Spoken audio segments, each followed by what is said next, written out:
In terms of recovery, like the most important thing, and it's going to sound a little crazy because I do train high volume, but is 1 day a week completely off.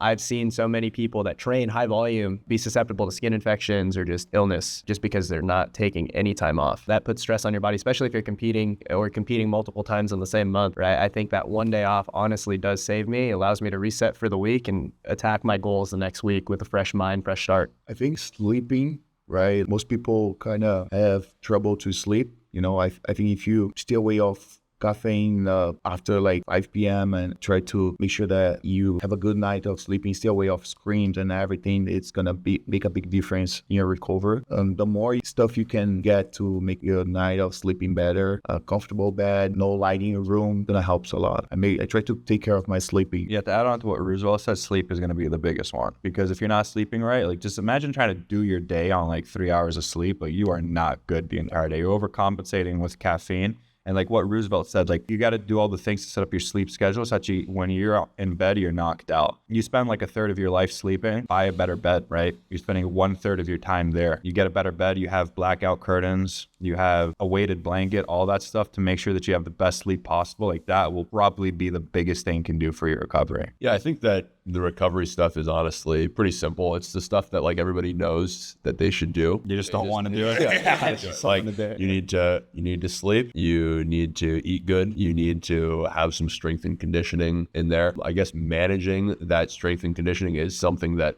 some people don't know how to do. But yeah, having a decent amount of strength and conditioning so that you have strong muscles and you're able to easily recover and not get injured, that's something that's important. Yeah, I mean, there's not too much to it.